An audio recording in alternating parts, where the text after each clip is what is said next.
le monde, tout d'abord joyeux Noël parce qu'aujourd'hui c'est le jour de Noël et bon j'avoue que il est un peu tard pour filmer ma vidéo. Je vais passer Noël à Paris mais je me suis dit justement que ce serait le bon moment pour faire un bilan de l'année 2019 parce que ensuite comme je partirai en vacances je vais revenir à Paris en janvier, ce sera déjà en 2020 et donc je trouvais ça intéressant de faire un bilan sur l'année qui vient de s'écouler parce qu'en fait ça a été une année pleine de changements pour moi et il s'est passé plein de trucs rien que dans ma vie d'actrice, sur l'indépendance que j'ai prise et tout, et je me suis dit que peut-être que mon parcours cette année pourrait vous aider, vous aussi, parce que ça a été une année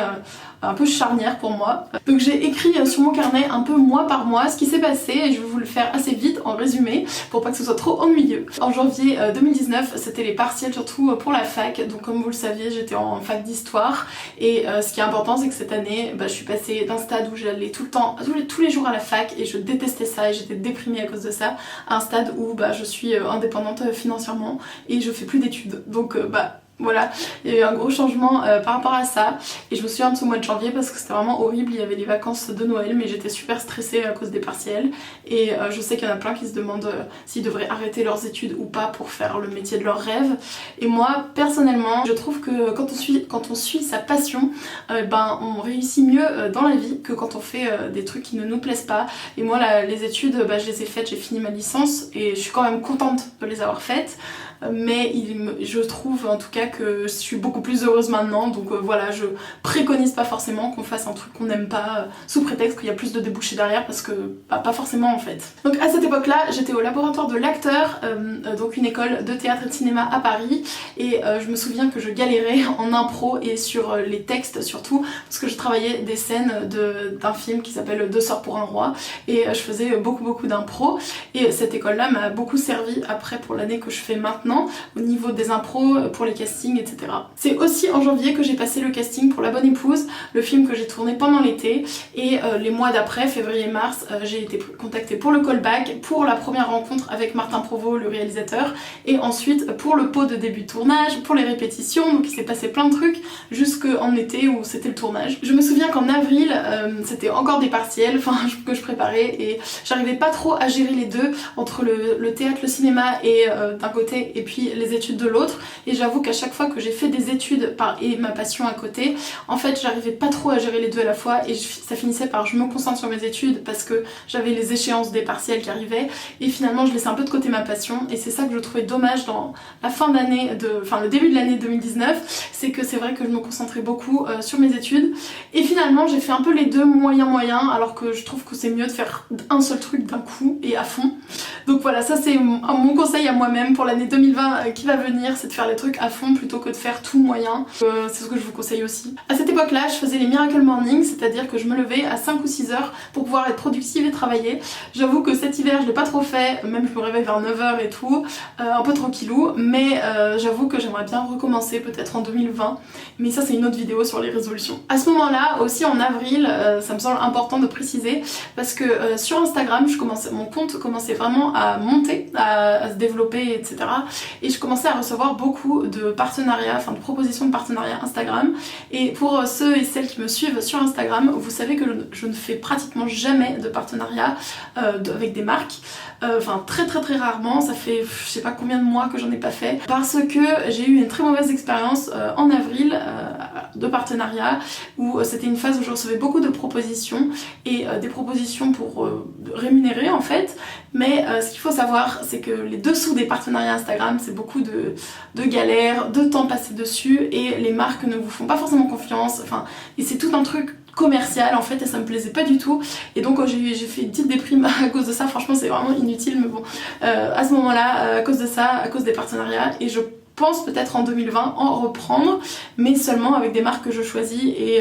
pour des trucs qui me plaisent, mais ouais pendant longtemps j'étais pas trop d'accord avec ce truc un peu commercial qui utilise en fait le travail des gens pour vendre des produits et ça m'était en fait un peu mal à l'aise de faire ça et du coup voilà ce qui s'est passé pour Instagram ce mois-ci. C'est aussi le mois où je suis partie à Rome et pendant cette année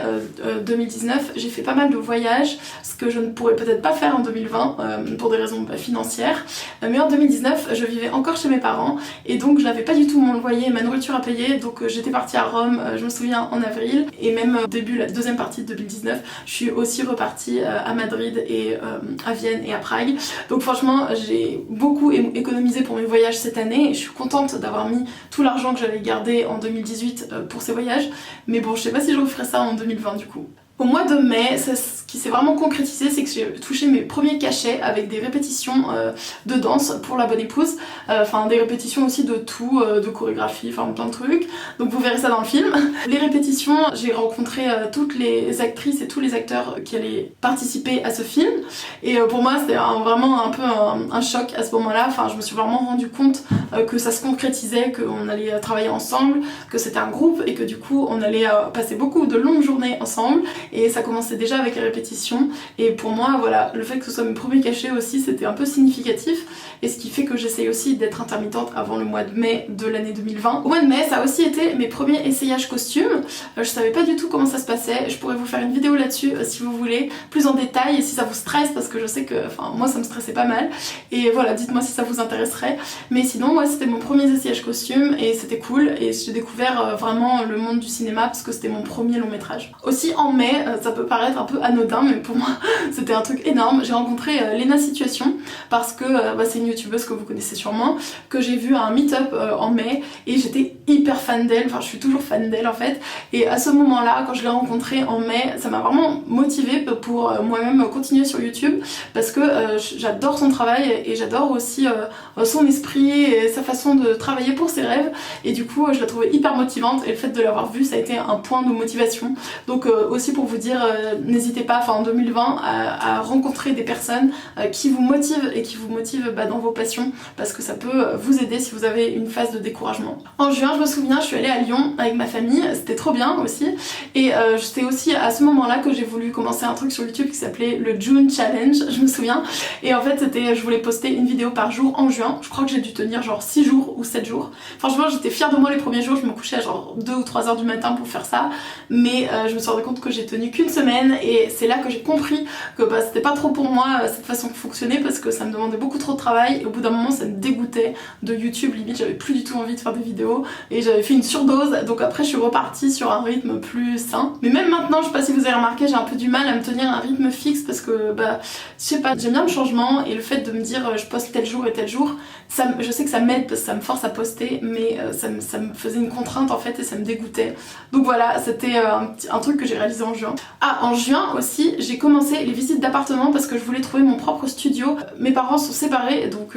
c'est pas forcément facile d'avoir deux maisons et de devoir faire les allers-retours. Enfin, tous les enfants de parents divorcés vivent ça. Mais bon, moi, ça me plaisait vraiment pas de faire ça. Et aussi, je trouvais ça difficile de continuer à vivre chez mes parents. Enfin, je sais pas, j'avais un besoin d'indépendance. Et donc, j'ai décidé de prendre un studio dès la rentrée 2020. Et enfin, 2019, je sais pas pourquoi j'arrête pas de dire ça. Et je m'étais dit, je visite des appartements et je paierai mon loyer toute seule en faisant des petits boulots. Donc en même temps que la recherche d'appartements, je faisais de la recherche de petits boulots. En juin, c'est aussi le moment où je ratais beaucoup de cours au laboratoire de l'acteur parce que je faisais plein de répétitions pour la bonne épouse et je culpabilisais beaucoup à cause de ça. Mais bon, voilà, ça m'a appris aussi que dans la vie, on peut pas tout faire et il y a des phases où il faut supprimer des choses. Et ça aussi, c'est un conseil que si je peux vous donner, c'est ça, parce que vous pouvez pas tout faire non plus et il y a des moments où on est en surcharge de travail ou de trucs à faire et moi là j'avais juste accepté qu'il y avait des cours auxquels je pouvais pas venir parce que j'avais mes répètes à ce moment là et que je pouvais pas non plus me dédoubler. À ce moment là, ce mois-ci, j'avais aussi passé un casting pour McDo et ça, comme vous le savez je suis végane et je m'étais vraiment tâtée en me demandant est-ce que j'y vais ou pas à ce casting parce que pour moi McDo c'est y a rien de vegan dedans à part les frites et la salade à la limite et du coup j'étais vraiment en train de me dire mais pourquoi je vais passer un casting pour McDo alors que c'est contre mes valeurs. Et à ce moment là j'étais pas forcément bien, enfin je savais pas trop et je me suis dit c'est déjà rare d'avoir un casting donc j'y vais et puis je verrai bien juste pour l'expérience du casting. Donc je regrette pas d'avoir passé le casting parce que c'est toujours une bonne expérience. Par contre je pense que maintenant, actuellement, je ferai pas des pubs pour des trucs qui sont contre mes valeurs donc si j'avais été prise pour la pub je pense que j'aurais dit non. Voilà, sauf si vraiment c'était pour promouvoir un truc vegan mais non là franchement je pense que je le referai pas mais l'expérience de casting était plutôt fun. En juillet et en août, il y a eu le tournage de La Bonne Épouse. Alors ça, je vous le décrirai peut-être dans une autre vidéo quand le film sera sorti parce que j'ai pas le droit de donner des infos. Mais c'était vraiment... j'ai eu tellement d'émotions contradictoires à la fois. C'était ma première expérience de film, c'était sur un tournage hyper long, sur 2 mois, donc même depuis j'ai pas refait ça. À chaque fois c'était des tournages d'une ou plusieurs journées que j'ai fait, mais j'ai jamais refait une période aussi longue, et franchement c'était hyper enrichissant et j'ai découvert vraiment ce que c'était un plateau de cinéma, et ça m'a formé mieux que n'importe quelle école en fait, parce que maintenant quand je suis sur un plateau de cinéma je suis pas du tout dépaysée, je sais qui est qui, comment s'appelle telle personne qui travaille, et je suis pas dépaysée et je me sens à l'aise et j'ai pas peur, et alors qu'avant j'étais flippée avant d'aller le matin sur un plateau. Maintenant pas du tout, donc je suis très reconnaissante d'avoir vécu ça. Aussi ça a été après le début d'autres tournages que j'ai fait, comme La Comédie Humaine que j'ai fait après, et puis ensuite d'autres films. En septembre et octobre je faisais du babysitting tous les jours, donc j'étais nounou, et comment vous dire, c'était pas du tout pour moi, donc voilà, j'ai arrêté après en novembre, et je suis très contente parce que c'était vraiment pas pour moi. Enfin faut le dire, c'est un métier qui est très difficile, et les gens pour qui c'est fait, bah bravo, parce que c'est tellement difficile que moi c'était vraiment pas pour moi, et j'ai décidé d'arrêter, même si ça m'apportait un salaire fixe, et de me plonger à fond dans le cinéma, quitte à stresser tous les mois parce que je sais pas comment je vais payer mon loyer. Alors maintenant ça va parce que j'ai économisé, mais à ce moment là j'étais vraiment dans la peur, et j'ai commencé à déprimer sérieusement parce que j'en pouvais plus de faire un truc encore une fois qui ne me plaisait pas, qui était pas ma passion, et donc j'ai arrêté le babysitting après avoir économisé tous les sous que j'avais gagnés, en me disant bah maintenant,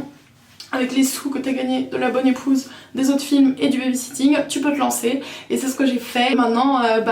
je suis très contente et j'ai pas regretté mon choix, et j'ai fait des films, même si c'était en figure ou en silhouette, je m'en fichais, j'étais trop contente de tourner, et après maintenant je suis très heureuse de continuer ma vie comme ça et de continuer en 2020. Le fait aussi d'avoir arrêté le babysitting tous les jours, ça fait que j'ai plus de temps dans ma journée pour pouvoir faire postuler à des castings et faire des vidéos YouTube et poster sur Instagram, enfin faire tout ça. Et même s'il y a des jours où je le fais pas parce que j'ai d'autres activités et où je vois des gens, où je fais d'autres choses, je sors, je vais au cinéma, etc. Et même si parfois je m'organise mal, je trouve que d'avoir plus de temps, ça permet d'arriver quand même à mieux s'organiser globalement, et c'est plus facile. Maintenant je vis ma meilleure vie comme actrice. Il y a encore des difficultés forcément parce que je tourne pas tous les jours, donc je stresse constamment. Je stresse aussi de pas avoir mon intermittence à temps, je stresse de pas avoir assez d'argent forcément pour payer tout ce que je dois payer, mais malgré ça je fais quelque chose que j'aime, et ça n'a pas de prix. Donc franchement voilà, c'est le seul conseil que je peux vous donner d'utile peut-être, c'est de faire ce que vous aimez, et puis c'est pas un truc genre tout rose que je vous dis pour que vous vous lanciez, ensuite ça va mal se passer. C'est ce que je vis moi, et je trouve que effectivement il faut avoir économisé, il faut avoir été un peu raisonnable forcément, et pas tout claquer des sous comme ça, mais une fois que vous avez économisé un peu et que vous avez fait des petits boulots, etc., vous pouvez vous lancer. Et franchement bonne chance à vous, et dites-moi dans les commentaires où vous en êtes aussi par rapport à votre carrière, et on se retrouve en 2020. Gros bisous, bye bye.